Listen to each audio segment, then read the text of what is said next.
Terima kasih untuk pendengar sekalian. Saat ini kita masuk ke dalam sesi yang lebih menarik, yaitu sesi dari tanya jawab. Anda dipersilakan untuk mempersiapkan pertanyaan untuk diajukan pada Dr. Zakir dan berbaris di 3 mikrofon yang sudah kami siapkan. Ada 1 di sisi kiri untuk para lelaki, 1 di sana yang di sisi kiri untuk para lelaki, dan 1 lagi yang berada di sesi wanita di sebelah kanan adalah untuk para wanita. Izinkan aku menyampaikan pesan singkat yang dibuat Dr. Zakir untuk konferensi ini dalam konteks Peace TV. Beliau menyampaikan, saudara-saudaraku sesama muslim di seluruh dunia. Assalamualaikum, semoga damai menyertaimu.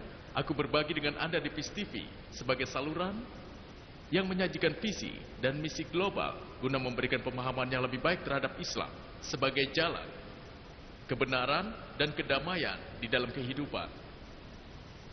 Kita akan berbagi dan menghapus kesalahpahaman atau segala jenis kebencian tentang Islam dan umat muslim secara global, yang juga menjadi fokus dalam konferensi ini. Peace TV merupakan saluran televisi yang menyiarkan acara ke seluruh dunia, memperkuat ketakwaan dan spiritual. Maka aku mendukung saluran ini untuk menjadi saluran televisi yang bisa diterima. Acara ini telah disiarkan di berbagai benua, kecuali Amerika Selatan. Tidak hanya di rumah-rumah orang muslim, tapi juga di tempat-tempat orang non-muslim yang sedang mencari keyakinan, pengetahuan, dan kebijaksanaan Islam yang tidak banyak ditemukan di media-media yang ada saat ini. Sekarang kita mulai sesi tanya jawab. Dan berikutnya adalah aturan-aturan yang perlu diikuti oleh para penanya yang akan bertanya pada Dr. Zakir nanti.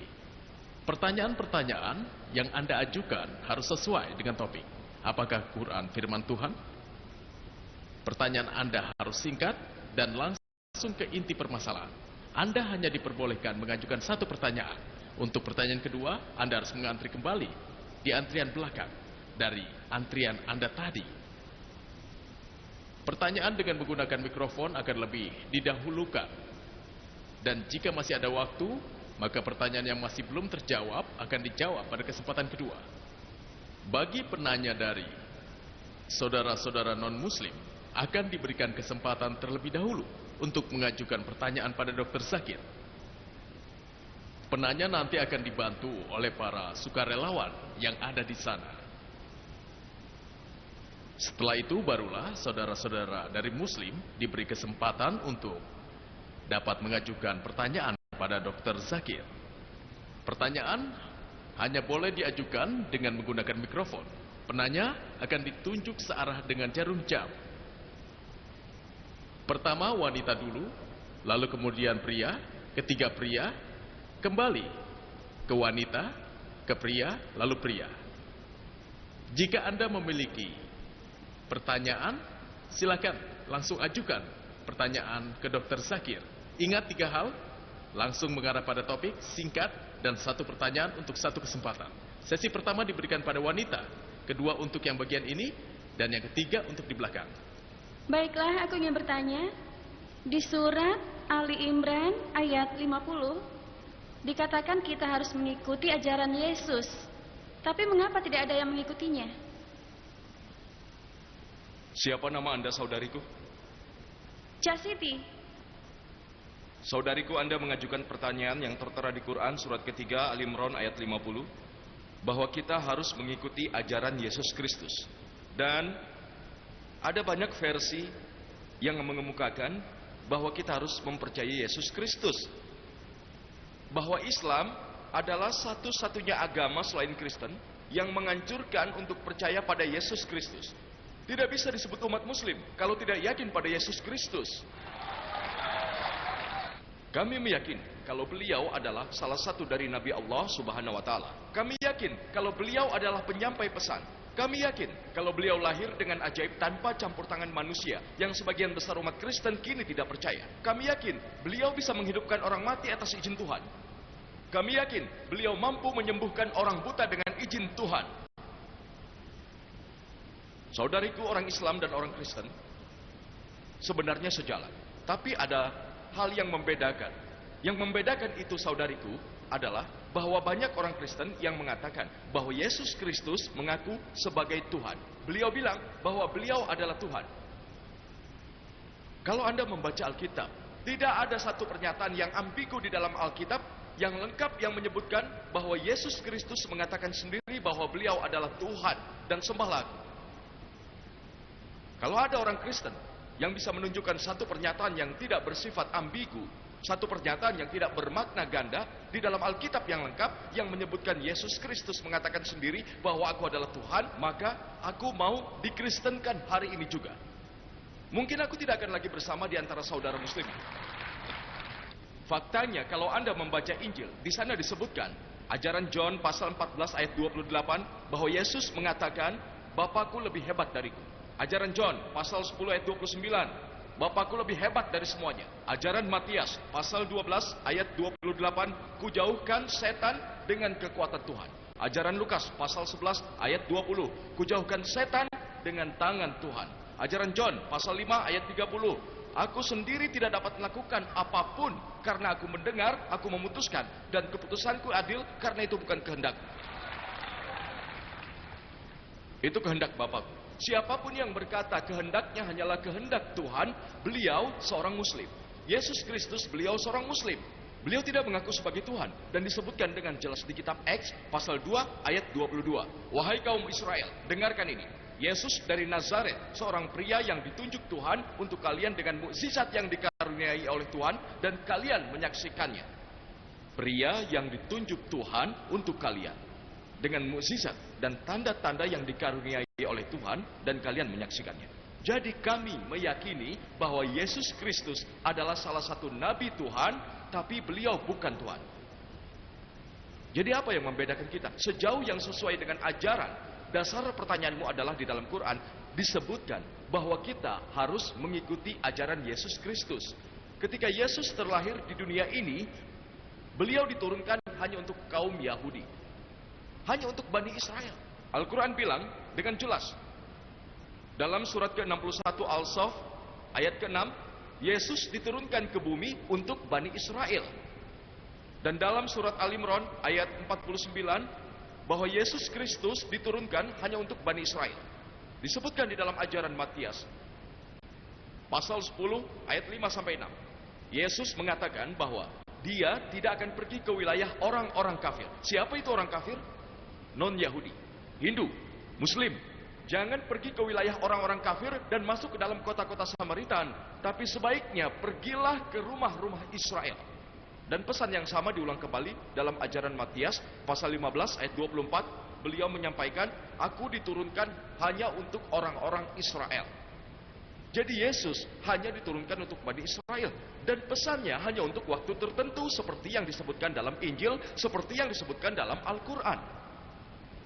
Selain itu, saudariku, kalau Anda membaca Injil, apa yang dikatakan oleh Yesus Kristus jika Anda menganalisanya? Disebutkan dalam ajaran Lukas pasal 2 ayat 21 bahwa Yesus sudah disunat di hari ke-8.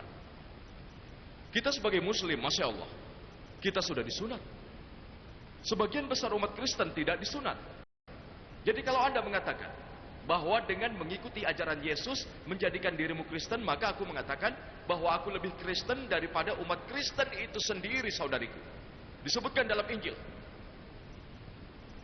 Dalam kitab Ephesians pasal 5 ayat 18 katanya, jangan mabuk. Disebutkan dalam kitab Proverbs pasal 20 ayat 1 bahwa minuman anggur itu haram. Sebagai muslim, kami tidak minum alkohol. Quran dalam surat Al-Maidah juz 5 ayat 90, alkohol itu haram dan kami tidak menyentuhnya. Kami tidak menyentuh sama sekali. Muslim adalah komunitas terbesar yang tidak menyentuhnya. Jadi menurut Injil, Anda tidak boleh meminum alkohol. Disebutkan dalam Injil bahwa kita tidak boleh mendatangi sejumlah tempat. Disebutkan dalam kitab Leviticus juz 11 ayat 7 sampai 8. Dalam Deuteronomy pasal 14 ayat 8, dalam kitab Yesaya pasal 65 ayat 2 sampai 5, tak kurang dari 5 tempat yang tidak boleh kamu datangi. Sebagai muslim kami tidak mendatanginya, tapi sebagian besar umat Kristen mendatanginya. Jadi kalau Kristen berarti seseorang yang mengikuti ajaran Yesus Kristus, maka kami sebagai umat muslim lebih Kristen daripada umat Kristen itu sendiri. Beliau bilang, ini petikan dari bahasa Ibrani yang artinya, wahai Bani Israel, Tuan atau Tuhan, kalian hanya satu. Kami sebagai Muslim, kami meyakini satu Tuhan. Sebagian umat Kristen percaya Trinitas, Bapa, Putra, dan Roh Kudus. Jadi kalau Anda mengatakan bahwa orang Kristen berarti orang yang mengikuti ajaran Yesus, kami sebagai Muslim jauh lebih Kristen daripada umat Kristen. Anda bisa lihat dari videoku, persamaan antara Islam dengan Kristen yang akan memberi Anda gambaran lebih jelas bahwa kami lebih banyak mengikuti ajaran Alkitab yang dimiliki oleh Yesus daripada umat Kristen. Semoga ini jawaban yang tepat, saudari. Kami minta para penanya untuk menyebutkan nama dan profesi agar kami bisa mendapatkan konteks yang jelas dengan latar belakang pertanyaan yang mereka ajukan, dan Dr. Zakir insya Allah dapat memberikan Anda jawaban yang lebih sesuai. Dan kami minta kepada sukarelawan untuk lebih dulu memperhatikan bahwa saudara-saudara non-muslim harus diberikan kesempatan lebih dulu. Aku juga ingin memasukkan ini dalam konteks. Tujuannya adalah sesi tanya jawab terbuka. Dan Anda bebas untuk mengajukan pertanyaan seputar topik hari ini. Dan Anda bebas untuk mengkritik Islam, menyerang Islam, atau apapun. Jika Dr. Zakir mengatakan sesuatu yang salah dan bertentangan dengan dasar-dasar perdamaian atau pesan Islam yang bertentangan dengan dasar kemanusiaan, silakan bertanya padanya. Anda diberikan perlindungan penuh, dan kami lebih menghargai orang yang mau mengkritik kami dengan cara yang terbuka sesuai dengan konteks seperti ini, daripada orang yang merasa tidak enak hati dan tidak mau terbuka. Kami ingin Anda semua yang ada di sini terbuka. Ajukan pertanyaan, ajukan kritik, serang Dr. Zakir. Ini kesempatan Anda. Tolong jangan lewatkan kesempatan ini. Ini kesempatan Anda selama 1 jam ke depan. Jangan sungkan mengajukan pertanyaan. Ya, saudaraku. Assalamualaikum. Namaku Frederick Banyard. Aku orang Prancis, non-muslim. Dan aku sedang melakukan perjalanan di India selama 8 bulan. Umurku 18 tahun dan bulan Juni perjalananku akan genap menjadi 12 bulan.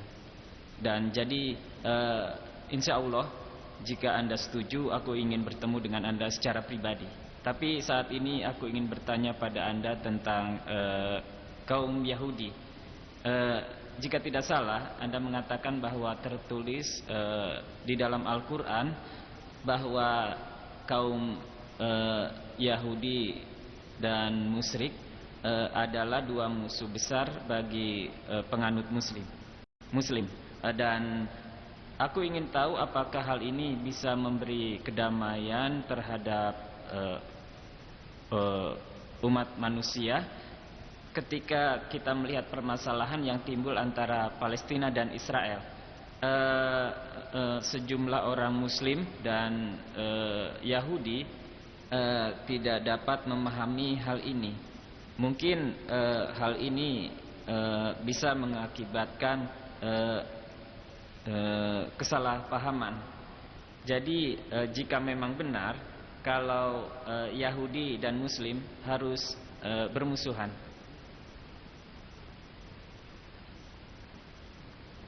Saudaraku, itu pertanyaan yang bagus. Menurut Al-Quran, surat kelima Al-Maidah, ayat 82, bahwa musuh terbesar bagi umat muslim adalah Yahudi dan musyrik. Dan yang terdekat adalah umat Kristen yang mengatakan bahwa mereka ingin menciptakan permusuhan. Mereka mengatakan bahwa kaum Yahudi dan muslim harus berperang. Al-Quran dengan jelas tidak mengatakan bahwa muslim dan Yahudi harus berperang. Al-Quran tidak menyebutkan bahwa muslim harus berperang dengan kaum Yahudi. Al-Quran menyebutkan secara alami seluruh orang Yahudi bertentangan dengan umat muslim. Dan aku tahu banyak orang Yahudi yang menerima Islam. Ada banyak Yahudi yang baik pada muslim. Tapi secara keseluruhan, kalau Anda melihat Yahudi dan Kristen secara menyeluruh, orang Kristen lebih dekat daripada Yahudi secara keseluruhan. Inilah faktanya. Contoh misalnya, Al-Quran mengatakan bahwa kaum Yahudi juga cerdas. Itu fakta. Mereka memang cerdas. Tidak berarti Quran menyembunyikan fakta. Dan Al-Quran juga menyebutkan bahwa mereka akan menjadi musuh. Jadi ini salah satu contoh pembuktian kesalahan. Sehingga sekarang, kalau Anda ingin membuktikan bahwa Quran itu salah, orang-orang Yahudi menggabungkan semuanya dan mereka memutuskan bahwa Quran itu salah. Setidaknya 3 atau 4 tahun mendatang, kita akan bersaudara dengan umat Kristen. Mari kita hentikan peperangan di Palestina. Tahu artinya Palestina? Orang Yahudi diusir oleh Hitler. Hitler membunuh 6.000 orang Yahudi. Dia mengusir orang Yahudi dari Jerman. Bagi orang Arab, Palestina berarti ahlan wa syahlan, menyambut dengan tangan terbuka. Setelah beberapa tahun, mereka diusir dari rumah sendiri. Bayangkan, sebagai pengembara mendapat rumah untuk ditinggali. Lalu pengembara tersebut mengisir pemilik rumah dan dia berteriak kalau rumahnya diambil dan mereka menyebutnya teroris.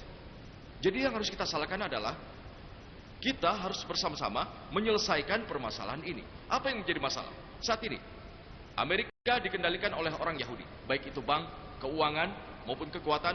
Menurut pemerintahan Amerika, tidak ada seorang pun yang bisa menjadi presiden Amerika tanpa berjalan di atas bintang dating. Orang Yahudi minoritas kurang dari 5% di Amerika. Mengendalikan ekonomi, mengendalikan Amerika. Oke? Jadi mereka mengendalikan Amerika. Mari kita selesaikan masalah Palestina. Mari kita selesaikan masalah Amerika. Tidak untuk selamanya. Beberapa tahun. Hanya waktu 5 tahun saja. Dan masalah selesai. Jadi kita tidak diajarkan harus berperang dengan Yahudi. Faktanya, Al-Quran menyebutkan bahkan jika musuhmu menginginkan kedamaian, seperti yang disebut dalam surat ke-8 Al-Anfal ayat 61. Kalau mereka ingin berdamai, turuti mereka. Al-Quran selalu untuk perdamaian. Al-Quran selalu mendorongnya. Tapi kalau seseorang tidak ingin perdamaian, apa yang bisa kita lakukan? Islam adalah agama yang damai. Islam ingin perdamaian. Tapi Islam menyebutkan fakta bahwa kita harus berhati-hati terhadap kaum Yahudi. Bukan untuk memerangi. Kecuali kalau mereka memerangi. Maka itu perkataan lain. Bayangkan apa yang terjadi di Palestina, di belahan dunia lain. Jadi saudaraku, demi perdamaian, kita harus mengikuti panduan dari Al-Quran. Hidup dengan harmonis, daripada menciptakan permusuhan. Al-Quran tidak menyebutkan bahwa Yahudi harus menjadi musuh kita. Semoga ini jawaban untukmu. Terima kasih. Bisa kita lanjutkan pertanyaan berikutnya, saudara yang di belakang? Aku Cahuan. Aku pensiunan guru. Sebelum mengajukan pertanyaan, aku ingin mengucapkan salam kepada kalian. Waalaikumsalam warahmatullahi wabarakatuh. Pertanyaanku adalah, Al-Quran adalah firman Tuhan. Seperti yang Anda kemukakan secara terperinci. Tapi aku ragu kalau Quran murni firman Tuhan, tapi gabungan dari firman Tuhan dan sabda Nabi. Bagaimana? Karena pada sejumlah kata dikatakan, Anda berkata, Anda menyebutkan, aku belum kembali menjadi Nabi. Yang menyebutkan bahwa beliau tidak akan kembali, ini bukan perkataanku. Beliau mengklarifikasikan bahwa itu bukan perkataannya. Jadi apapun kata-kata ini bukan kata-katanya. Tolong jelaskan. Saudaraku, pertanyaan yang bagus. Dan itu merupakan hal yang logis sebagai seorang Kristen tentang Injil. Tidak diragukan lagi. Bukti yang menunjukkan bahwa ini adalah firman Tuhan. Tapi di samping merupakan firman Tuhan, ini adalah sabda Nabi. Karena ini disebutkan dalam Quran, aku tidak menulisnya. Saudaraku, tidak ada kata dalam Al-Quran yang menyebutkan aku tidak menulisnya. Kalau Anda bisa menunjukkannya, aku tidak akan menerima Quran sebagai firman Tuhan.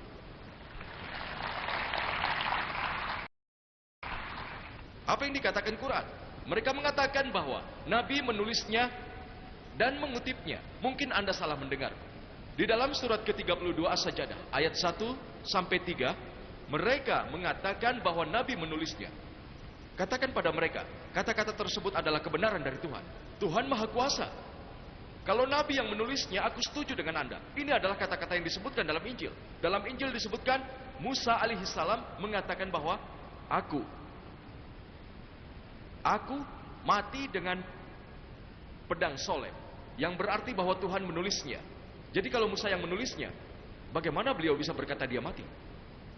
Itu bisa ditemukan dalam Injil. Yesus berkata dan begitulah kita berkata. Di dalam Al-Quran Anda tidak akan pernah menemukan perkataan langsung yang diungkapkan oleh para nabi. Kalau ada, Allah lah yang mengutipnya. Itu yang sering terjadi. Tuhan mungkin berfirman bahwa nabi menjawabnya. Tapi Al-Quran tidak pernah menyebutkan bahwa aku tidak menulisnya. Faktanya Al-Quran mengatakan bahwa kata-kata yang dikandungnya berasal dari Tuhan dan dikutip dalam berbagai versi. Surat ke-6 Al-An'am ayat 19, surat ke-6 Al-An'am ayat 93, surat ke-12 Yusuf ayat 12, di surat ke-20 Toha ayat 113, surat ke-32 As-Sajadah ayat 1-3, surat ke-36 Yasin ayat 1-3, surat ke-39 Az-Zumar ayat 1, surat ke-40 Ghafir ayat 2, surat ke-45 Al-Jasiyah ayat 2. Sejumlah ayat dalam Al-Quran menyebutkan bahwa kitab adalah firman yang berasal dari Tuhan, firman langsung. Semoga ini menjawab Anda. Ya, saudariku. Halo, namaku Sarah. Aku cendekiawan independen. Aku lulusan dari Amerika. Aku di sini mewakili diriku. Dan seperti yang Anda kemukakan, Yesus tidak pernah menganggap dirinya sebagai Tuhan. Dan di kitab Revelation pasal 1, aku tidak bisa membaca semuanya karena akan menyita waktu. Tapi Yesus bersabda, dan beliau bersabda, jangan takut. Aku adalah yang pertama dan yang terakhir. Aku yang pernah hidup dan aku yang pernah mati. Dan aku hidup untuk selama-lamanya. Dan aku memegang kunci kematian dan juga malaikat maut. Dia juga bersabda, aku adalah Alfa dan Omega, yang ada di masa ini, masa lampau dan masa mendatang, yang Maha Agung. Ini juga merupakan nama-nama Tuhan yang ditulis dalam Perjanjian Lama dan Perjanjian Baru. Dan aku tidak berpikir bahwa hal tersebut tidak menunjukkan bahwa Yesus tidak secara genetik sebagai putra Tuhan, melainkan secara spiritual adalah putra Tuhan. Saudariku, pertanyaan yang bagus. Dia mengutip kitab Revelation pasal 1. Dia tidak menyebut ayatnya, tapi ini 20 ayat pertama. Aku adalah Alfa dan Omega. Ada di kata Revelation pasal 1 ayat 11, di mana Yesus mengatakan, aku adalah Alfa dan Omega. Jadi dia bilang, hanya karena Yesus mengatakan, aku adalah Alfa dan Omega, aku yang pertama dan terakhir, menurut Anda beliau mengaku sebagai Tuhan. Ingat, menurutku ini sama sekali tidak ada satupun pernyataan. Tidak ada satupun pernyataan yang ambigu. Perkataan yang bermakna ganda di dalam Injil yang mengatakan aku adalah Tuhan dan sembahlah aku. Beliau tidak bilang. Sekarang Anda yang mengatakan bahwa Yesus berkata aku adalah Alfa dan Omega, maka beliau adalah Tuhan. Apa yang Anda maksud dengan Alfa dan Omega? Aku adalah yang pertama dan terakhir. Apa maksudmu Yesus yang pertama di dunia? Bukan, beliau lahir di kandang. Sebelum beliau lahir ada ibunya. Ada banyak nabi yang hidup sebelum beliau. Jadi beliau bukan yang pertama. Beliau bukan yang terakhir. Dalam Injil disebutkan Rasulullah akan datang. Disebutkan dalam ajaran John pasal 16 ayat 12 sampai 14. Banyak hal yang bisa kukatakan pada kalian, tapi aku tidak bisa melakukannya karena dia akan datang dan menuntun jalan kita menuju kebenaran. Beliau tidak menyebut dirinya. Apa yang beliau dengar itu yang beliau katakan. Beliau tidak bisa menjelaskan. Dia menunjukkan kebenaran yang akan datang dan bicara soal Nabi Muhammad. Jadi apa yang dimaksud dengan Alfa dan Omega? Bukan berarti beliau secara harfiah adalah yang terakhir. Karena banyak yang datang sebelum beliau dan banyak yang datang setelah beliau. Apa artinya?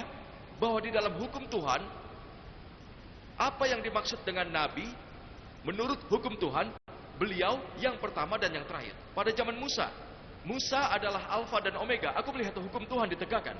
Apapun yang beliau ajarkan harus diikuti. Dan pada zaman Yesus, Yesus Kristus ajarannya adalah Alfa dan Omega. Maka itu harus diikuti. Zaman Nabi Muhammad SAW, ajarannya adalah Alfa dan Omega. Itu yang pertama dan terakhir. Tidak berarti bahwa dia mengaku sebagai Tuhan. Oleh karena itu, kukatakan pernyataan tidak ambigu apapun. Jika maksudmu yang pertama dan yang terakhir, kalau Anda membaca Injil, Injil tidak akan setuju. Banyak orang yang hidup sebelum Yesus Kristus. Dia terlahir dari perut seorang ibu dan ada orang-orang yang hidup setelah beliau. Oleh karena itu saudariku, kukatakan kalimat tersebut bermakna ambigu. Semoga Anda puas. Ya, saudaraku. Baiklah, namaku Aryan dan aku berasal dari Delhi. Bahasa Inggrisku tidak begitu bagus, jadi maafkan aku. मैं पूछना चाहता हूं क्या भगवान के बनाए हुए सभी नियमों में परिवर्तन होता रहता है क्या? मैं इसलिए पूछना चाहता हूं क्योंकि इस्लाम धर्मावली बोलते हैं कि यानी कि मनुष्य का कभी पूर्ण जन्म नहीं होता है, और जबकि श्रीमद् भागवत गीता में श्री कृष्णा ने अर्जुन से कहा है, हे पार्थ, कि इंसान यानी कि कई बार जन्म लेता है। शायद तुम्हें नहीं मालूम है, मेरे कई जन्म हो चुके हैं। मैंने पहला जो गीता का ज्ञान दिया था वो पहले मनु को दिया था, जिसे आप शायद नू इस्लाम का नाम से जानते होंगे। और दूसरी बार कहते हैं कि मैंने सूर्य देव को ये ज्ञान दिया था, उसके बाद मैं आपको दे रहा हूं। तो सर आप क्या बता सकते हैं कि मनुष्य का पूर्ण जन्म होता है या नहीं होता है? क्या भगवान के बनाए हुए नियमों में क्या परिवर्तन होता रहता है कि समय अनुसार? मैं ये पूछना चाहता हूं। Saudara kita ini mengajukan dua pertanyaan. Pertanyaan pertama, bisakah hukum atau ajaran Tuhan itu diubah? Bisakah mereka diubah? Pertanyaan yang kedua, bisakah seseorang terlahir kembali? Mengenai terlahir kembali kita akan bicara di pertanyaan kedua. Sekarang kufokuskan pada pertanyaan pertama. Bisakah hukum Tuhan itu berubah?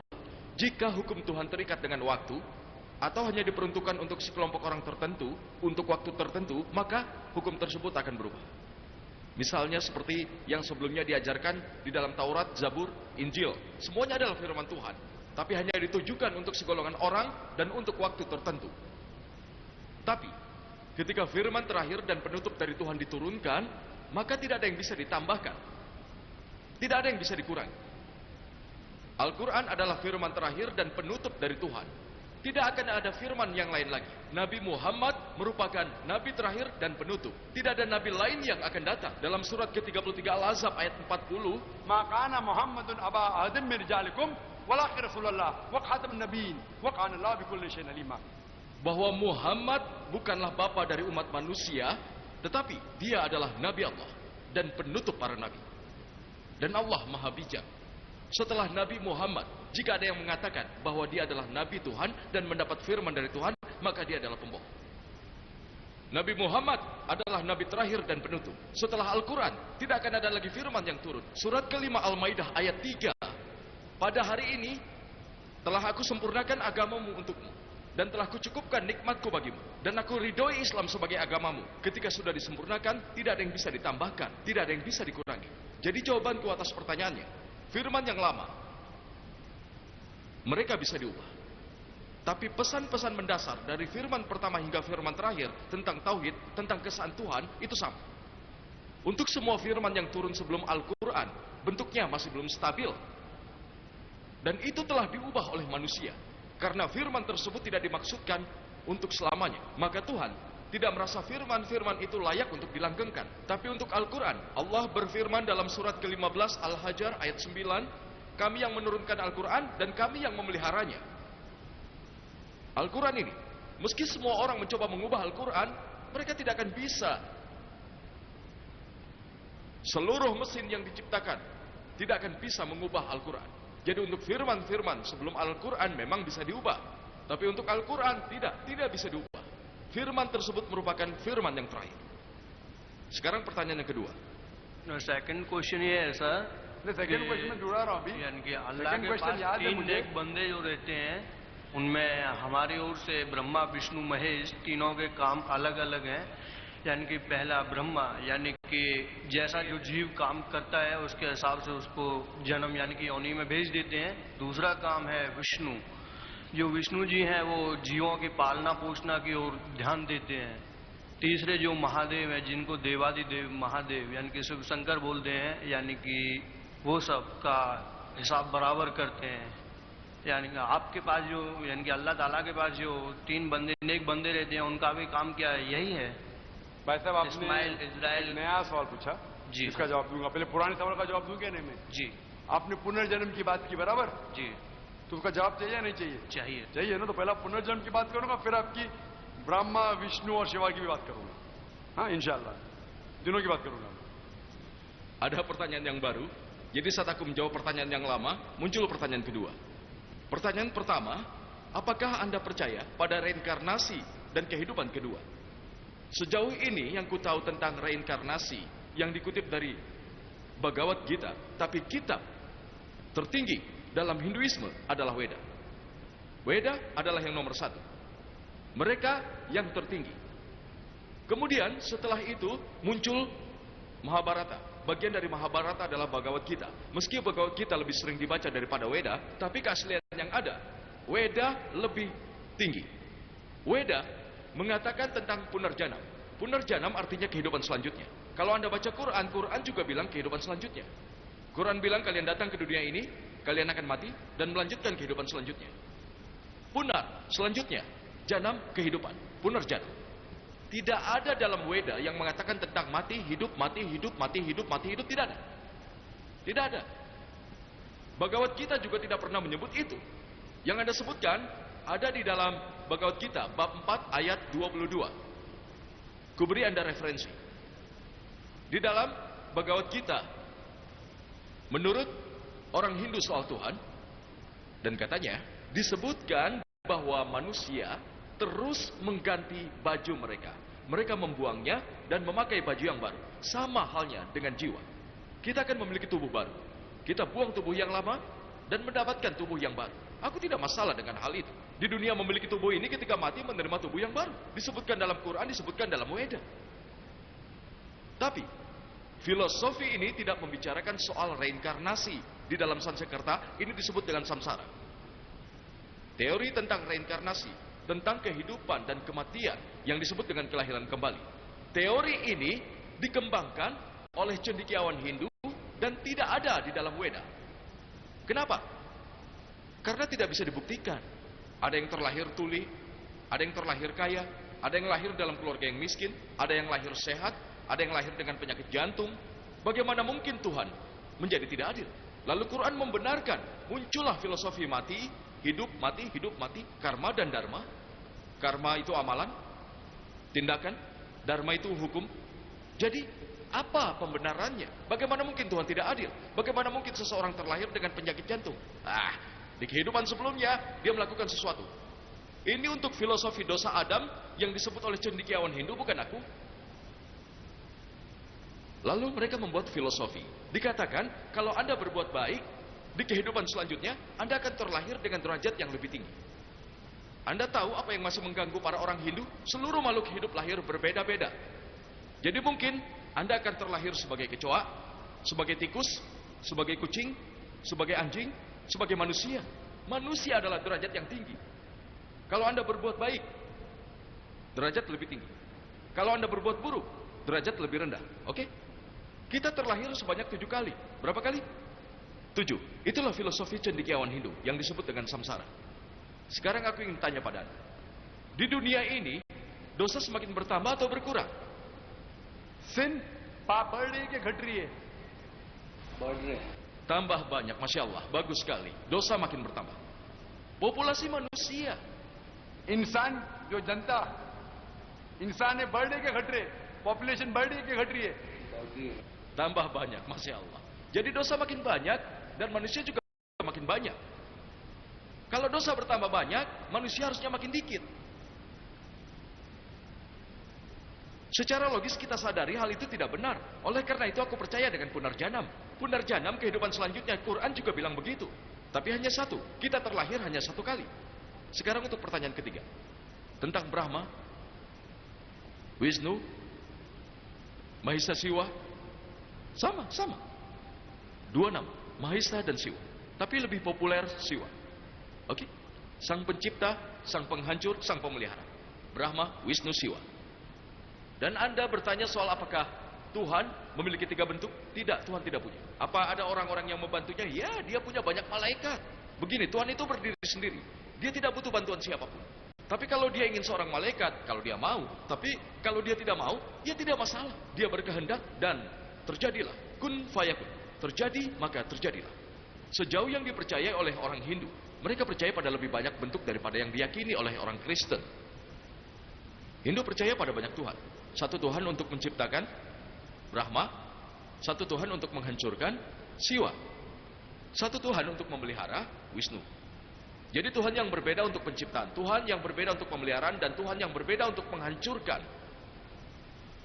Al-Quran di dalam surat ke-21 Al-Anbiya ayat 22. Jika Tuhan lebih dari satu, maka pastinya akan ada pertikaian.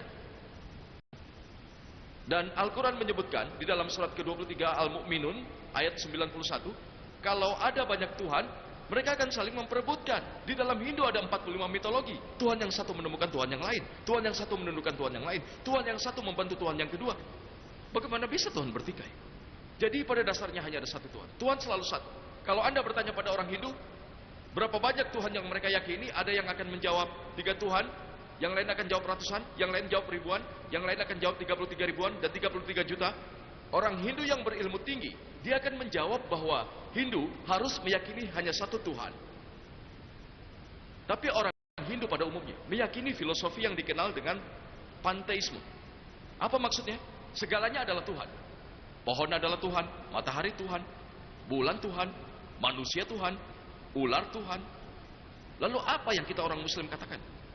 Semuanya milik Tuhan. Milik Tuhan. Semuanya milik Tuhan. Pohon milik Tuhan, matahari milik Tuhan, bulan milik Tuhan, manusia milik Tuhan, semuanya milik Tuhan. Perbedaan yang utama antara Hindu dengan seorang Muslim adalah orang Hindu mengatakan bahwa semuanya adalah Tuhan dan orang Muslim mengatakan bahwa semuanya adalah milik Tuhan. Perbedaannya adalah pada kata milik Tuhan. Kalau kita bisa menyelesaikan perbedaan ini, maka tentu saja Hindu dan Muslim akan bersatu. Bagaimana caranya? Allah berfirman dalam Al-Quran surat ketiga Al-Imran ayat 64. تعالوا إلى كلمة سواء بيننا وبينكم. Come to common terms as between us and you. Which is the first term? Allah na'budu illallah. That we worship none but Allah. ولا نشرك به شيئا. That we associate no partners with Him. ولا يتخذ بعضنا بعضا أربابا من دون الله. That we erect not among ourselves lords and princes other than Allah. فإن تولوا. If then they turn back. فقولوا اشهدوا بأننا مسلمون. Say we bear witness that we are Muslims bowing over to Allah Subhanahu wa Taala. Cara terbaik untuk menganalisa agama manapun adalah dengan tidak mencoba untuk memahami apa yang dilakukan oleh penganutnya, melainkan menganalisa kitabnya. Jika kita menganalisa kitab Hindu, kita membaca Chandogya Upanishad yang adalah yang tertinggi. Disebutkan dalam Chandogya Upanishad bab 6 bagian 2 ayat 2, Tuhan hanya ada satu dan Tuhan tidak diduakan. Ini tertera di dalam kutipan Sanskerta. Tuhan itu satu, tidak diduakan. Disebutkan dalam Sweta Swatara Upanishad bab 6 ayat 9. Nacha se qasid janita na jadipa. Of him there is no lord. Dia tidak punya tuan, dia tidak punya orang tua, dia tidak punya Tuhan, bahkan dia tidak punya ibu dan tidak punya ayah. Di dalam Swata Swatara Upanishad bab 4 ayat 19. Nata se pratima asti.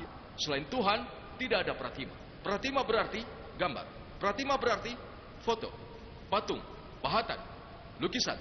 Tuhan tidak punya foto, tidak punya pahatan, tidak punya patung, tidak punya lukisan. Dia tidak punya gambar, tidak punya yang seperti itu.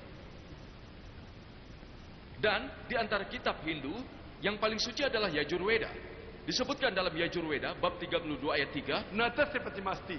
selain Tuhan tidak ada pratima, tidak ada gambar, tidak ada foto, tidak ada pahatan, tidak ada patung. Disebutkan dalam Yajurveda bab 40 ayat 8 bahwa Tuhan itu murni. Disebutkan dalam Yajurveda bab 40 ayat 9, Nupa Vishanti ya samuti mupaste.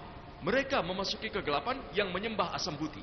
Asam putih itu yang ada di alam, seperti api, air, udara, dan sebagainya. Dan ayat itu berlanjut, mereka makin memasuki kegelapan yang menyembah asam putih. Asam putih itu ciptaan manusia, seperti meja, kursi, patung, dan sebagainya. Siapa yang bilang? Yajurveda bab 40 ayat 9, dan Brahma Sutra Hinduisme adalah Ekam Braham देवता नास्ते नैना नास्ते किंचन भगवान एक ही है दूसरा नहीं है नहीं है नहीं है जरा भी नहीं है. hanya ada satu Tuhan, tidak diduakan, tidak mungkin, tidak mungkin, tidak mungkin ada. Kami ingin para penonton memberi tepuk tangan pada pemuda ini, karena kurasa ketika kita masih muda, kita lebih tidak tahu apa-apa, kita lebih penurut dan kita jujur, dan dia memberikan contoh dengan memberikan pertanyaan yang sejati. Dia berikan pertanyaan sejati dan dia percaya dengan pendekatan sejati. Alhamdulillah. Mungkin kita bisa melanjutkan pertanyaan berikutnya. Silakan yang di belakang. Halo, Bapak Zakir, aku Aurora Vivek. Aku orang Hindu. Aku tidak bermaksud untuk membuat kontroversi, tapi aku ingin bertanya. Aham Brahma, Aham Wisnu, Aham Bahis yang disebutkan oleh seorang sahabatku, pada akhirnya dia mengatakan tentang Al-Quran dan Injil. Tapi pertanyaanku adalah, aku punya 4 pertanyaan untuk Anda. Yang pertama, Pertanyaan yang lebih penting dulu. Baiklah, Kalau ada waktu, aku pasti akan mengizinkan Anda untuk mengajukan pertanyaan. Tidak masalah. Kalau harus menjawab 3 pertanyaan Anda, rasanya tidak adil untuk penanya-penanya yang lainnya. Baik, terima kasih. Aku mengerti maksud Anda. 1 pertanyaan saja. Seperti yang Pak Zakir bicarakan tentang Genesis, ayat, dan sebagainya, aku hanya ingin bertanya. Jika Anda membuat perbandingan antara Al-Quran dengan Injil, lalu mengapa Anda tidak membandingkan Weda, Al-Quran, dan Injil? Karena mereka mengatur setiap tindakan. Kitab yang satu pada dasarnya berkaitan dengan kitab yang lain. Tuhan itu hanya satu. Ada yang menyebutnya Allah, ada yang menyebutnya Bahwan atau Yesus. Kenapa tidak menyingkatnya saja? Semua orang pasti berkata, mengapa tidak hanya satu? Pertanyaan yang bagus, sangat penting, pertanyaan yang sangat berguna. Saat kita membandingkan Al-Quran dengan Injil, kenapa kita tidak bandingkan Al-Quran, Injil, Weda, dan yang lainnya? Dan dia mengatakan, kenapa kita tidak mengikuti semuanya? Dan itulah yang dikatakan orang-orang dalam Al-Quran. تعالوا إلى كلمة سواء بيننا وبينكم. Mari kita menuju satu kalimat pegangan yang sama antara kami dan kamu. Saudaraku, kau tahu, setiap manusia, baik Hindu, Kristen, Muslim, Yahudi, Sikh, Parsi, tidak masalah. Aku akan katakan satu hal yang semua orang akan sepakat. Setidaknya sepakat, kitab-kitab tersebut adalah firman Tuhan. Tidak seorang pun yang keberatan akan hal itu. Orang Hindu akan bilang, baiklah, Weda adalah firman Tuhan. Orang Kristen bilang begitu. Muslim bilang Quran firman Tuhan. Orang Sikh bilang Adigran adalah firman Tuhan. Orang Parsi bilang Zen Avesta adalah firman Tuhan. Sekarang, mari kita satukan kitab-kitab ini. Apa yang sama? Mari kita ikuti.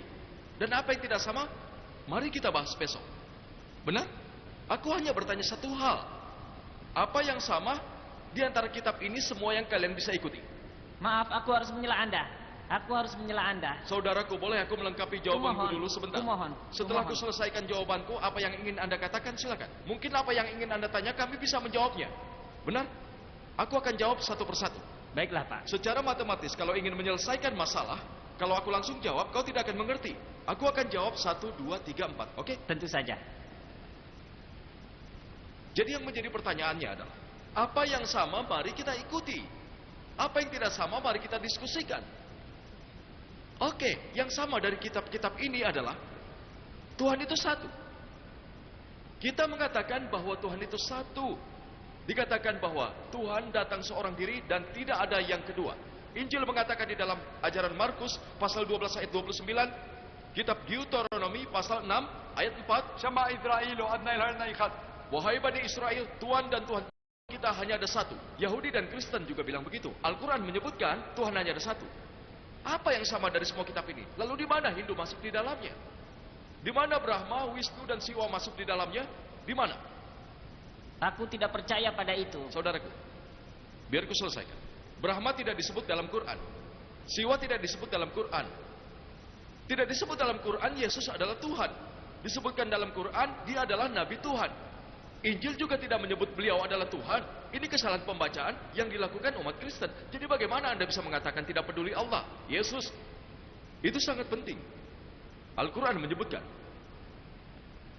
Surat Al-Isra ayat 110. قل ادعوا الله عبد الرحمن أيما تدعوا فله الأسماء الحسنى. Katakanlah Muhammad, serulah Allah atau serulah Ar-Rahman. Haruslah dengan nama yang indah, bukanlah nama yang dibuat, melainkan nama yang sebenarnya. Begitu katanya. Anda tidak bisa memalsukan nama Tuhan. Tidak bisa menghina Tuhan. Tidak bisa mengejek Tuhan. Beberapa orang bilang padaku, apa bedanya kalau Anda menyebutnya pani, Anda menyebutnya air, Anda menyebutnya tani, tidak masalah. Anda bilang pani, Anda bilang Hindi, tani, atau Tamil, Moya, Omai, atau bahasa Arab, Jal, dalam bahasa Hindi, tidak masalah. Bisa disebut dengan nama apapun. Tapi kemudian, suatu pagi, temanku datang dan bilang, setiap pagi aku meminum air. Tapi setelah minum air, dokter mengatakan padaku aku minum banyak air. Tapi aku mulai penasaran. Aku tanya kenapa? Airnya berubah jadi kuning. Dokter bilang untuk meminum air. Ya, setiap hari dia meminum 1 gelas air. Airnya berubah jadi kuning. Kekuningan. Kekuningan. Kemudian dia sadar apa yang dia bicarakan itu adalah air kencing. Air kencing itu bukan air. Definisi air adalah tani, adalah air, adalah rema, adalah rahim, adalah karim, adalah rob. Anda tidak bisa menyebut Tuhan sebagai laki-laki, tidak menyebut putra. Air yang penuh dengan warna adalah urin. Di dalam surat ke-112 Al-Ikhlas ayat 1 sampai 4 yang kumaksud adalah surat Al-Ikhlas. Yang ingin kukatakan adalah tidak ada. Quran tidak menyebut Yesus adalah Tuhan. Quran tidak menyebut Mahisa adalah Tuhan. Jadi jangan sebutkan Mahisa. Kalau Anda mengatakan Brahma, Brahma dalam bahasa Sanskerta dikenal sebagai dewa pencipta. Kalau Anda menyebut pencipta, aku tidak punya masalah. Kalau Anda bilang Tuhan adalah Maha Pencipta, aku tidak punya masalah. Karena Al-Quran bilang Tuhan adalah Khalik, pencipta. Kalau Anda bilang pencipta ini punya 4 tangan, Tuhan punya 4 tangan, maka dia bukanlah Tuhan. Anda bertentangan dengan Weda Nata seperti mati. bahwa Tuhan tidak memiliki gambar. Aku juga merasa Tapi begitu. kalau Anda bilang kalau pencipta adalah seseorang, maka dia bukanlah Tuhan. Kalau begitu aku minta maaf. Tuhan adalah pencipta. Intinya sama. Kalau Anda lihat videoku, persamaan antara Islam dengan Hindu, insya Allah seluruh masalahmu akan terjawab. Semoga bermanfaat. Aku sungguh minta maaf dengan apa yang tadi kukatakan pada Anda. Bapak Zakir, aku sungguh tidak ingin membuat kontroversi di sini. Tapi masalahnya adalah bahwa Bapak Zakir mengatakan dengan benar apa yang sebenarnya ingin didengar oleh orang-orang yang ada di sini. Yang ingin ku ketahui pada dasarnya adalah pembicaraan yang beliau kemukakan kepada kami. Kami ingin mendengarkan beliau. Tepat sekali, pencipta. Dia adalah pencipta dunia. Lebih baik disebut sebagai Allah, Bahwan, atau Yesus. Dia tidak seharusnya diciptakan sendiri. Seharusnya diciptakan dengan perbedaan. Terima kasih. Saudaraku, kalau Anda mendengar jawaban, kalau Anda menyebutnya Allah tidak masalah. Anda menyebutnya Bhagwan. Apakah arti dari kata Bhagwan? Menurut Rajneesh, Bhagwan hal yang lain. Entah apa kalian tahu. Menurut Rajneesh, definisi yang diberikannya membuatku tidak yakin Tuhan adalah Bhagwan.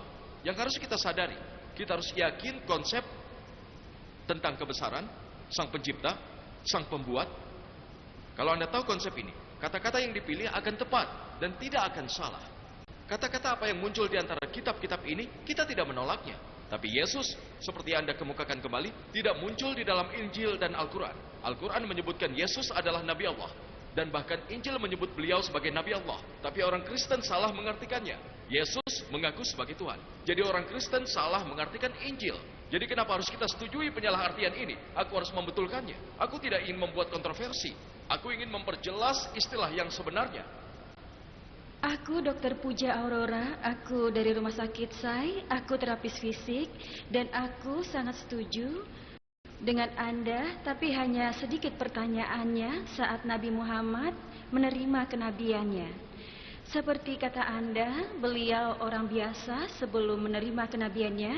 Jadi saat itu apakah Al-Quran yang adalah firman Tuhan hanya mencerahkan umat muslim saja karena Tuhan tidak bisa pilih kasih?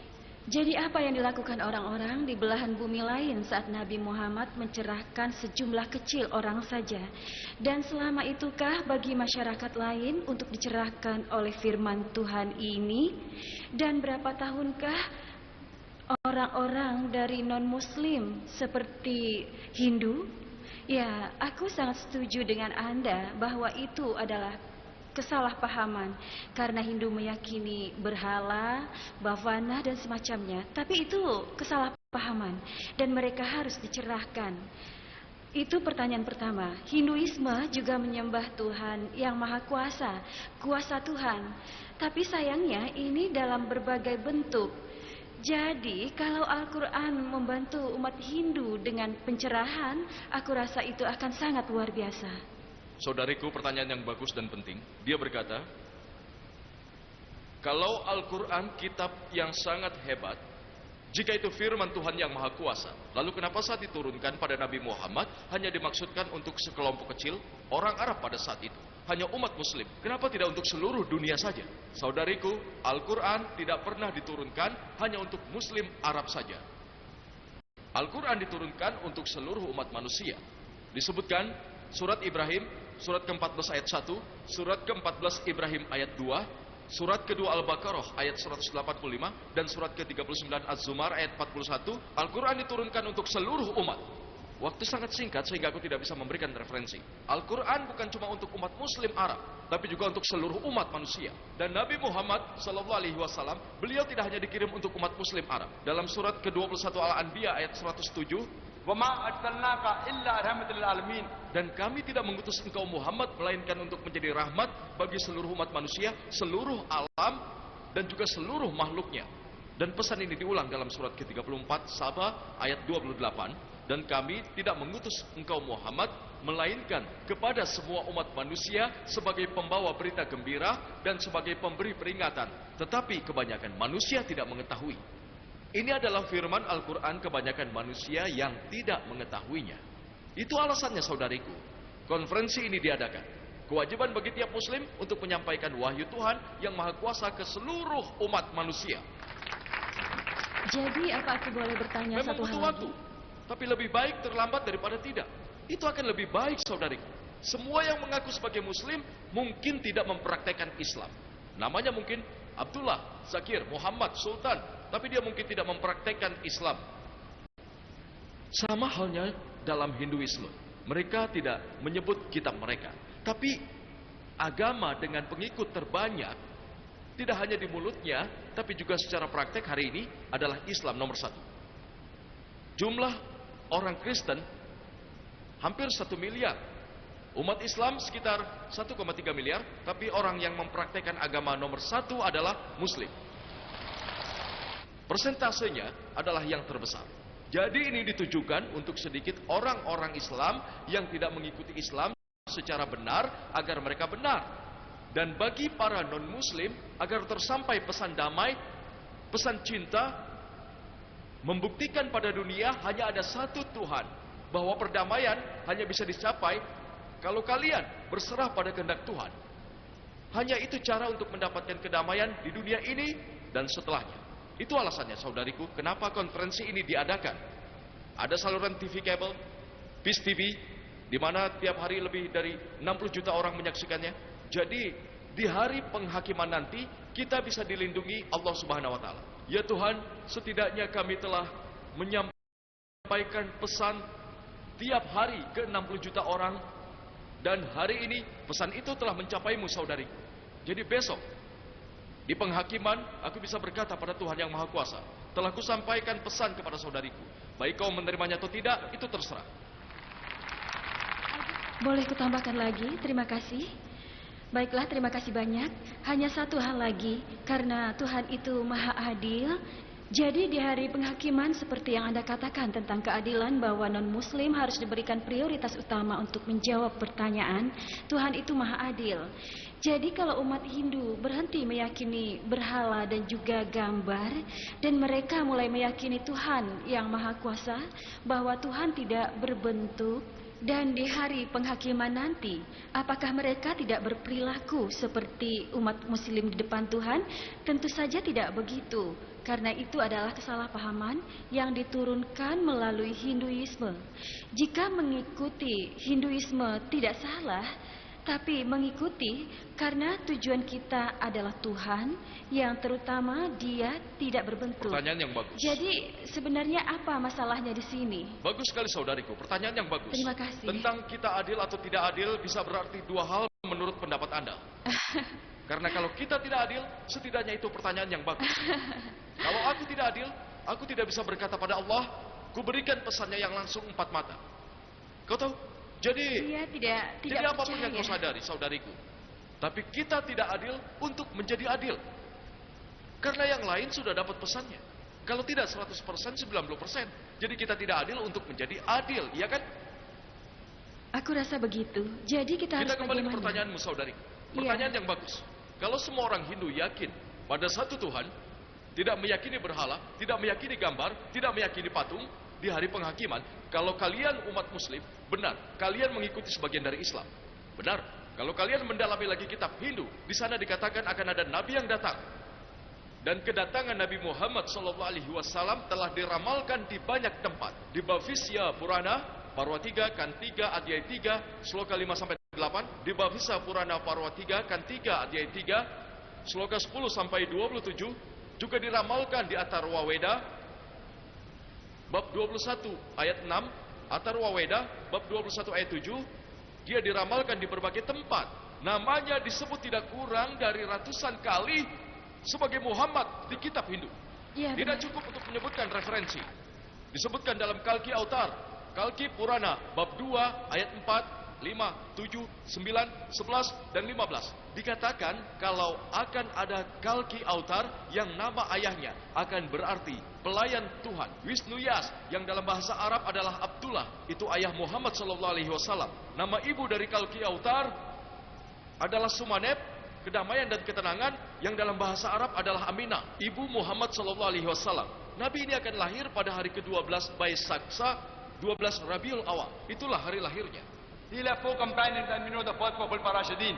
Disebutkan kalau beliau akan lahir di tempat yang tenang, yaitu Mekah. Beliau akan lahir di rumah pemimpin Mekah, yaitu kaum Quraisy. Disebutkan beliau akan pergi ke gua dan kembali, dan Nabi Muhammad pergi ke Mekah dan Madinah lalu kembali. Terus membahas soal Kalki Autar.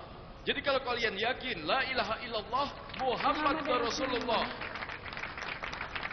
Terima kasih banyak. kalau kalian lakukan ini, kau telah menyimpan namamu, siapapun namamu, baik Priti atau siapapun, siapa namamu? Puja. Puja, simpanlah namamu, jangan ganti namamu, tapi kau tetap seorang muslim. Kau tidak perlu mengubah namamu. Jadi konsepnya... Konsep satu Tuhan, tanpa patung, tanpa gambar. Nabi terakhir Muhammad SAW, insya Allah di hari penghakiman, kamu akan masuk surga dengan nama Puja. Jadi walaupun jalan berbeda, yang penting tujuannya sama. Itu yang aku percaya. Tidak, Iya, tidak itu aku saudaraku. percaya. Begini maksudnya, kalau jalan berbeda, kalau kedua jalan yang berbeda itu menuju Kita tujuan yang punya sama, tujuan yang sama. Itulah yang aku maksud di semua sini. jalan tidak menuju Roma, saudariku. Oke? Kau mungkin menghubungkannya. Jadi kau berpikir begitu, kau harus kubenarkan. Aku tidak percaya itu, tidak. Tidak saudaraku, jika kau setuju kau seorang Hindu, tapi Iya. secara definisi, Iya. Hindu adalah orang yang tinggal di India.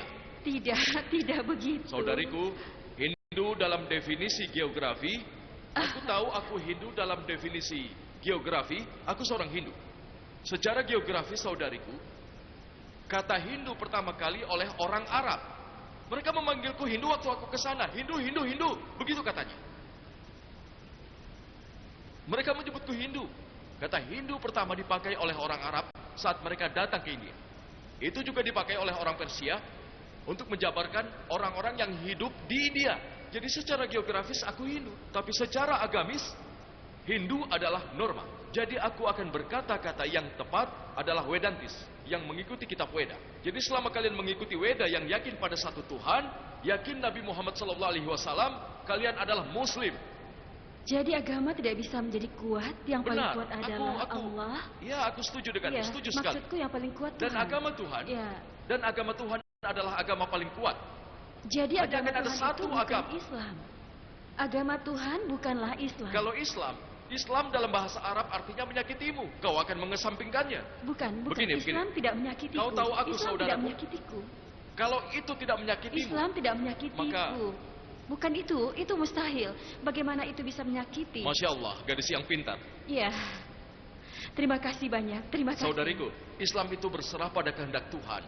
Kalau Islam adalah masalah, maka buanglah dia. Tapi berserah pada Tuhan. Allah berfirman dalam surat ketiga Al-Imran ayat 19, Inna ad-dina indallahi al-Islam. satu-satunya agama, satu-satunya jalan hidup yang diterima di sisi Allah adalah berserah pada Tuhan yang Maha Kuasa. Ya, saudaraku. Tuan Naik, aku Dr. Surya Kapur dari Rumah Sakit Sanjay. Terima kasih untuk ceramahnya tentang Al-Quran sebagai firman Tuhan. Seperti yang Anda sebutkan bahwa Al-Quran adalah firman Tuhan. Aku hanya ingin bertanya, siapa pencipta Tuhan? Apakah Tuhan yang asli? Pertanyaan yang bagus. Kalau Al-Quran adalah firman Tuhan, siapa pencipta Tuhan? Pertanyaan yang bagus. Kalau aku bertanya padamu, kalau temanmu John, dia melahirkan, kau bisa tebak anaknya lelaki atau perempuan? Temanmu John melahirkan di rumah sakit, bisa tebak laki-laki atau perempuan? Coba tebak, ayo. Tidak. Perempuan atau lelaki? Aku tidak bisa menebak. Maaf, Aku tidak akan menebak. cobalah. Setidaknya 50% kau benar. Ya, 50%. Peluangnya 1:1. Baik, katakan Lelaki. lelaki. Apa bisa seorang pria melahirkan? Tidak. Jadi perempuan atau lelaki? Tapi nama itu bisa untuk perempuan. Tadi aku bertanya, temanmu John. Aku tidak pernah tahu perempuan bernama John. Tidak, itu bisa nama Ya, panggilannya. ya, baiklah. Katakan kau punya teman lelaki. Dia pria. Dia pergi ke rumah sakit, dia melahirkan. Dan anaknya perempuan atau lelaki? Perempuan. Bisa pria melahirkan? Tidak. Sekarang kau paham. Bisakah pria melahirkan? Jadi bukan soal anaknya lelaki atau perempuan. Jadi menurut definisi Tuhan tidak diciptakan. Pertanyaanmu adalah siapa yang menciptakan Tuhan? Seperti aku bertanya padamu, temanmu yang pria ada yang melahirkan, apa anaknya perempuan atau lelaki? Pertanyaan tidak logis. Karena secara definisi pria tidak bisa melahirkan. Jadi pertanyaannya bukan soal anaknya. Jadi secara definisi Tuhan tidak diciptakan. Semua ciptaan punya penciptanya. Tuhan tidak punya pencipta. Itu sebabnya argumen untuk ateis, semua tidak ada penciptanya. Dan maksudku adalah, semua ciptaan punya penciptanya. Tapi Tuhan bukan ciptaan secara definisi. Saat kusebutkan, siapa pencipta Tuhan, dia bukan Tuhan. Hanya Tuhan yang tahu. Secara definisi, Tuhan tidak diciptakan. Semoga puas. Terima kasih. Pertanyaan berikutnya dari saudara yang ada di belakang. Namaku Peter, aku mahasiswa filosofi agama. Pertanyaanku adalah tentang keaslian teks dari Al-Quran. Pertama, saat Abu Bakar memerintahkan Zaid untuk mengumpulkan teks-teks, dia melakukannya. Tapi juga tertulis di dalam Al-Bukhari jilid 4 halaman 96, Abdul ibnu Mas'ud, dia adalah yang berwenang, yang disebut oleh Muhammad, dia mengumpulkan teks-teks. Lalu Salim, budak yang dibebaskan, dia mengumpulkan teks-teks. Dan juga Ubay ibnu Ka'ab, penghadis utama yang disebut oleh Muhammad. Dan ada juga orang-orang lain yang mengumpulkan teks-teks. Tapi saat Utsman menjadi khalifah, dia memerintahkan Zaid untuk membuat salinannya, 7 salinan dari teks, dan mengirimnya ke 7 tempat berbeda. Dan memerintahkan teks-teks sebelumnya untuk dibakar.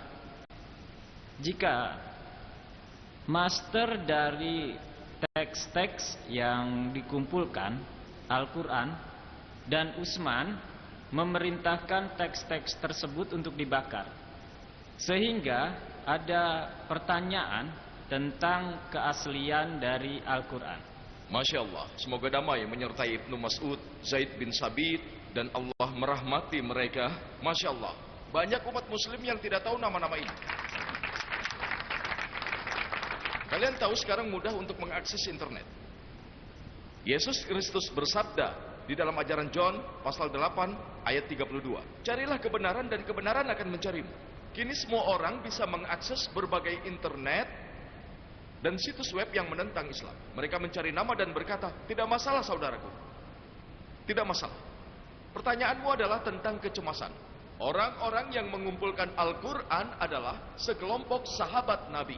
Sahabat Nabi mendapat wahyu, beliau mengulangnya di lembaran-lembaran ini.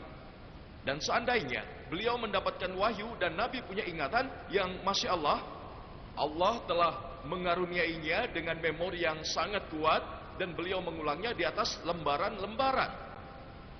Nabi tidak bisa membaca, kita semua sudah tahu itu. Beliau buta huruf dan bagaimana beliau memeriksanya? Bisa bacakan sekarang? Ya, benar. Jadi Nabi memeriksanya secara pribadi saat beliau masih hidup sebelum ditulis menjadi Al-Quran. Apakah itu sempurna atau tidak? Di bawah pengawasan. Dan lembaran-lembaran ini telah dipilih oleh Nabi. Jadi saat wahyu turun selama 22,5 tahun, semuanya telah diketahui dan dikumpulkan dalam satu buku. Semua diawasi Nabi Muhammad SAW, bahkan penulisnya. Kemudian ada banyak orang lain. Saat Nabi bersabda, mereka mencatatnya.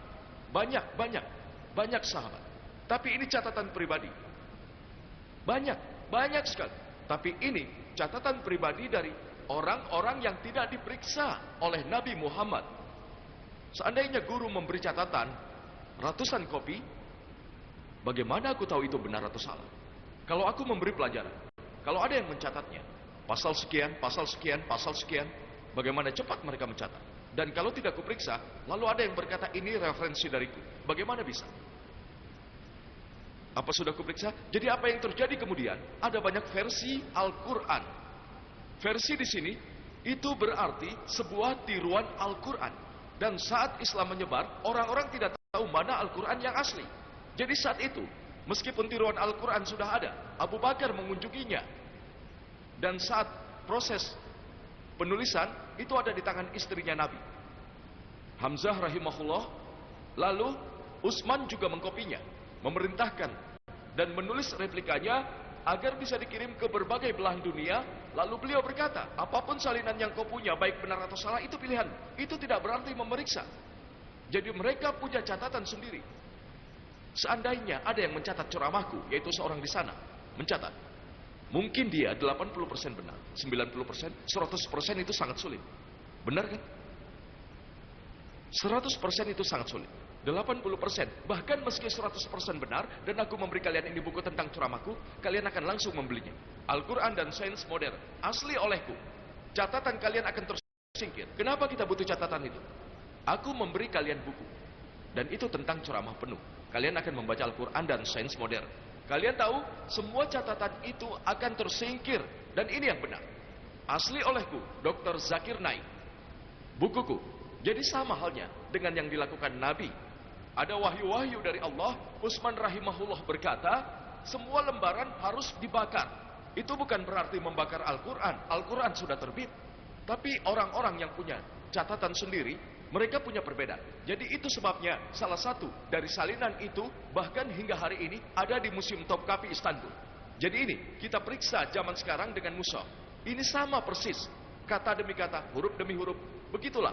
Bahkan jika kalian berusaha mengubahnya, kalian tidak bisa. Karena zaman sekarang banyak jutaan orang yang tahu Al-Quran dengan hatinya. Dan di sini ada, Masya Allah, banyak hafiz, Masya Allah, yang tahu Quran dengan hatinya. Bahkan meski kalian membuat salinannya, mengumpulkannya dengan cepat, dan akan menandingi Al-Quran yang asli, kata apa yang bisa dihasilkan? Semoga itu jawabannya. Tapi apakah itu sama dengan yang asli di masa Muhammad? Dan teks-teksnya dikumpulkan hanya setelah Nabi Muhammad wafat. Itu sangat salah, jelas salah. Yang harus kita sadari bahwa Zaid bin Sabit, dia ditunjuk sebagai pemimpin pengumpul lembar. Ada banyak sahabat, dia yang ditunjuk sebagai pemimpin, dan ini secara pribadi dibuktikan oleh Nabi Muhammad SAW. Dan kemudian di masa Abu Bakar rahimahullah, beliau mengumpulkannya ke dalam bentuk kitab. Karena saat itu belum ada kertas, belum ada pena, yang ada perkamen, ada tulang, ada pedang, dan benda-benda lainnya. Lalu mereka disatukan ke dalam satu bahan dan dibuat dalam bentuk kitab. Tidak ada yang berkata kalau itu versi yang berbeda. Jadi semua lembaran ini bahkan hingga masa Khalifah Utsman, orang-orang yang masih hidup dalam kelompok pengumpul mushaf itu, beliau memanggil mereka, dan di antara mereka ada Zaid bin Sabit, beliau ditunjuk sebagai pemimpinnya. Semoga terjawab. Ya, saudariku, silakan pertanyaan berikutnya. Saudaraku Zakir Naik, Assalamualaikum. Waalaikumsalam. Namaku Namita, aku seorang guru TK. Jadi pertama-tama aku ingin ucapkan selamat padamu untuk seluruh baktimu dalam menyebarkan pesan perdamaian ini, kasih dan persaudaraan kepada semua orang.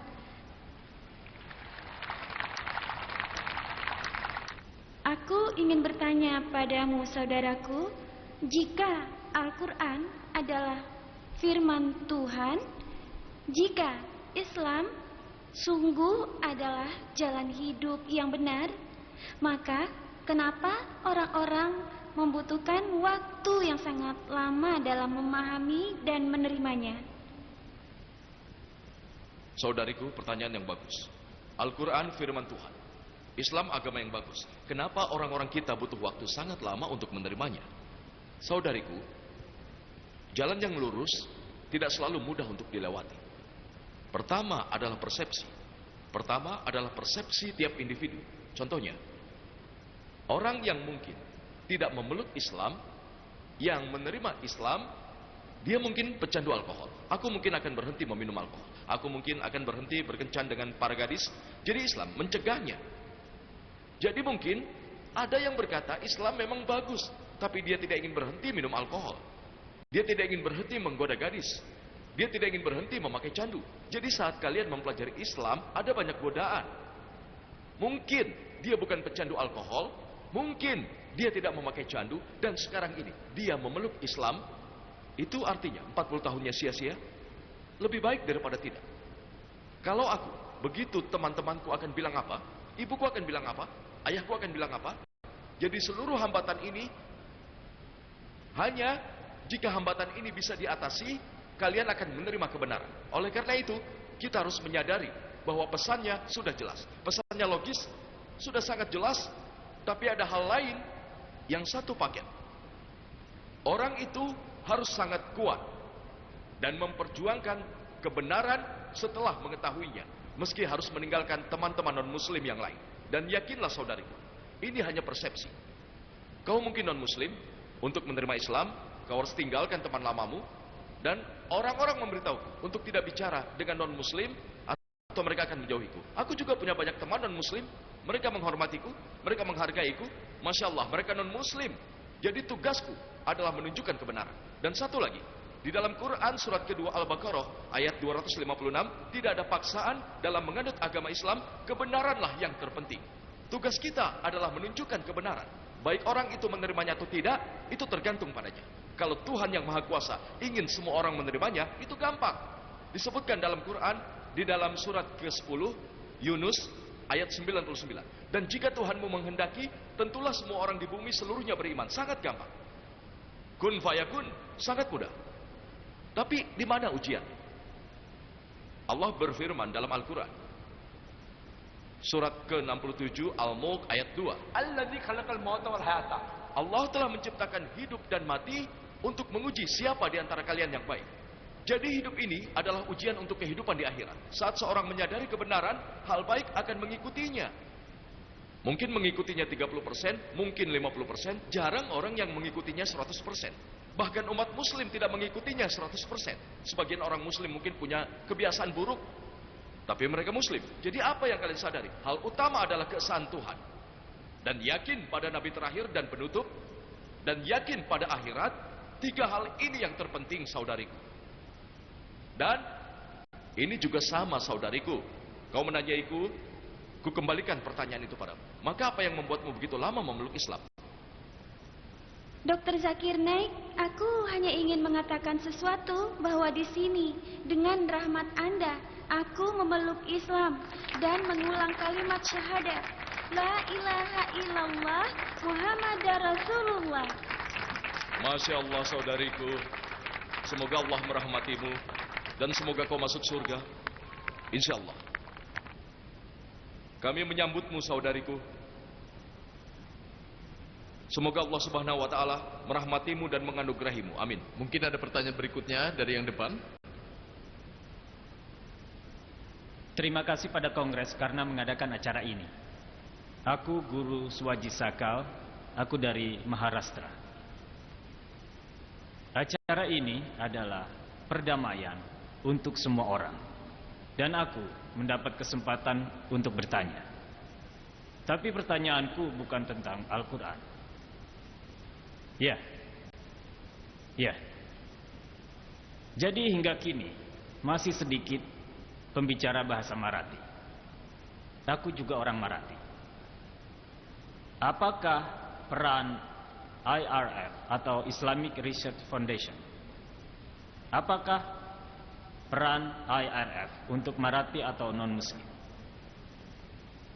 Saudaraku, pertanyaan yang bagus. Karena membahas soal Maharashtra, apa peranan di dalam organisasi IRF? Dan apa peranmu untuk non-Muslim? Sejauh yang ku tahu soal ini, aku akan jujur dengan kami ingin, tapi kami tidak melakukan banyak. Ada beberapa diterjemahkan ke dalam bahasa Marathi oleh yang lain, karena aku bisa paham paradigma dari Marathi. Aku seharusnya bisa melakukannya. Kami sedang berusaha anak-anak kita belajar banyak bahasa. Aku bisa menerima Marathi, tapi aku bisa bicara dalam bahasa Marathi. Aku bisa sedikit, tapi aku tidak menguasai bahasa itu. Mungkin aku akan mengajarkan bahasa Marathi. Tapi ada beberapa pembicara di IRF yang mengajarkan Marathi. Ada Abdul Ghafur Quraish. Saat kami diminta bicara dalam bahasa Marathi, kami mengirimnya. Jadi yang kami lakukan adalah melatih untuk bicara dan menyampaikan pesan dalam berbagai bahasa. Bahwa acara apapun dalam bahasa Inggris, banyak orang dari berbagai bahasa. Jadi acara pelatihan dalam bahasa Inggris, kadang dalam bahasa Urdu, bahasa India, lalu ada orang yang datang dari Afrika Selatan, dari Afrika, maka kami bicara dalam bahasa Afrika. Banyak yang datang dari belahan dunia, dari Malaysia, mereka datang dari Amerika, mereka datang dari Singapura, dari Arab Saudi, dari Filipina, Tagalog. Aku tahu bahasa Tagalog. Ku sampaikan pesan dalam bahasa Inggris. Ku minta orang-orang meneruskan dalam bahasa Tagalog. Aku memintamu, saudaraku, teruskan pesanku, apa yang kau pelajari, dengar di sini ke orang-orang di Marathi. Kau akan teruskan pesanku. Iya, Pak. Insya Allah, Ya. semoga bermanfaat. Oh. Mari ke pertanyaan kedua. Apa yang kau lakukan untuk non-muslim? Sekali lagi, kami belum melakukan banyak. Apapun yang bisa kami lakukan, begitu banyak yang harus dilakukan. Meski organisasinya begitu besar, Masya Allah. Kami punya lebih dari 2.000 sukarelawan, tapi masih belum apa-apa. Kami organisasi yang kecil. Sangat kecil. Kami mengadakan konferensi, memberikan peluang pertama pada non-muslim, karena kalian adalah tamu VIP. Tamu istimewa. Kalian, hari ini, lebih dekat dariku daripada umat muslim. Kenapa? Karena aku harus teruskan pesan agar di hari penghakiman, aku bisa menjawab apa yang aku bisa. Jadi aku berusaha yang terbaik untuk menyampaikan pesan pada kalian. Terlebih, konferensi 10 hari ini, kami sudah mengundang non-muslim dan menyebutnya di poster. Semua keyakinan disambut. Orang-orang dari semua agama boleh datang. Tapi di sesi tanya jawab, mereka prioritas pertama. Kami utamakan mereka. Agar dakwah bisa jelas, bahkan umat muslim yang merasa ragu, mereka bisa marah padaku.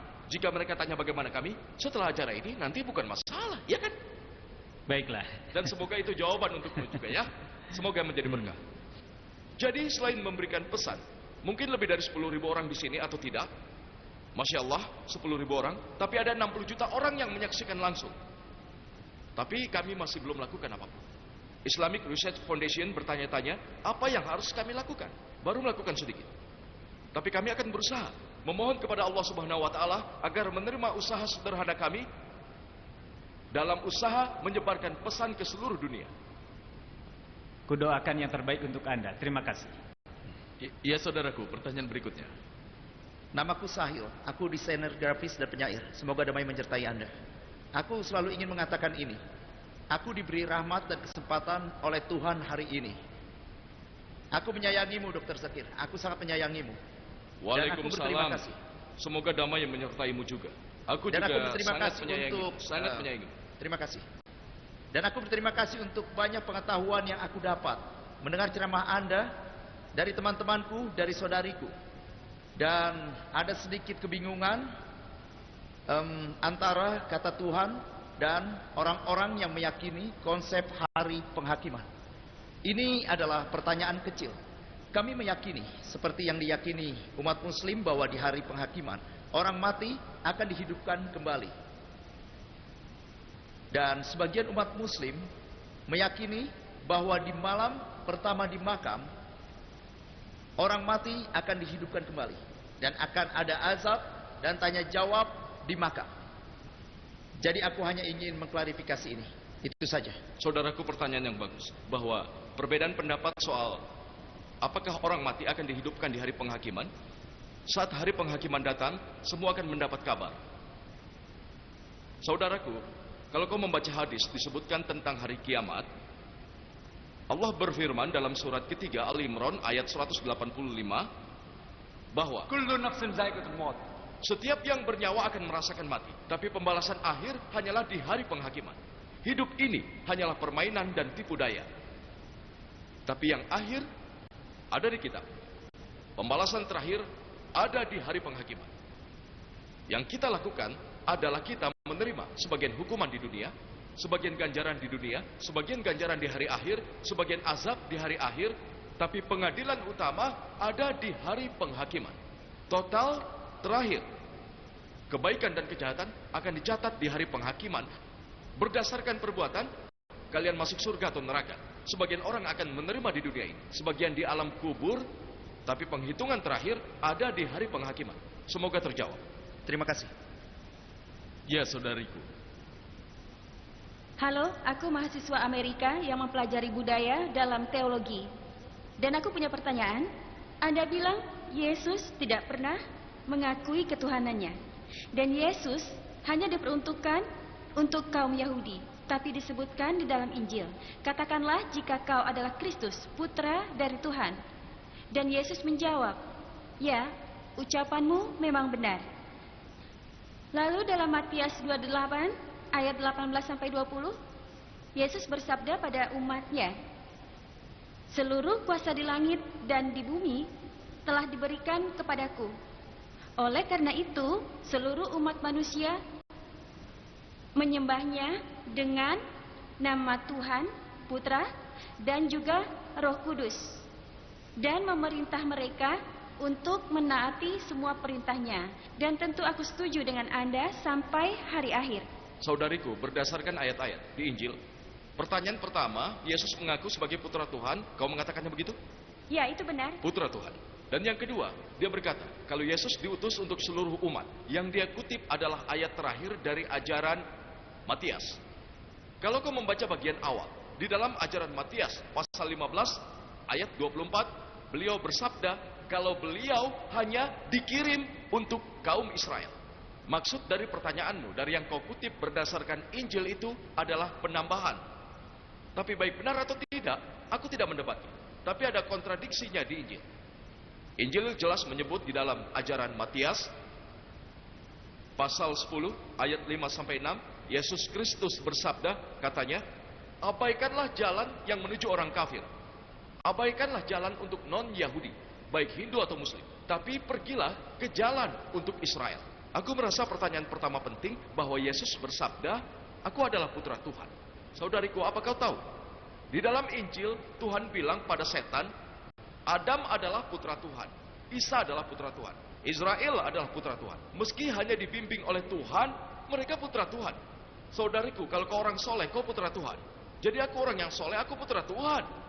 Itulah bahasa Injil. Selama memanggil orang soleh sebagai putra Tuhan, aku setuju. Karena Yesus Kristus adalah Nabi Tuhan, beliau harus disebut putra Tuhan. Tapi, apa yang salah dikatakan umat Kristen? Tidak. Beliau bukan putra biasa. Beliau putra yang terlupakan. Dan di dalam ajaran John pasal 3 ayat 16, karena Tuhan sangat mencintai dunia, sehingga dia memberikan putranya di mana orang yang meyakininya harus menaatinya agar hidup abadi. Coba menyadari, kalau menurut Injil ini adalah putra yang terlupakan, jika kalian membaca RSV versi yang sudah direvisi, coba kalian pahami baik-baik. Kata mereka, ini sudah dilupakan sebagai campuran, buatan, publikasi, dan juga pengubahan Injil. Jadi Yesus bukan putra yang terlupakan, karena dilupakan adalah sifat yang dimiliki oleh makhluk yang lebih rendah. Jadi beliau memang putra Tuhan.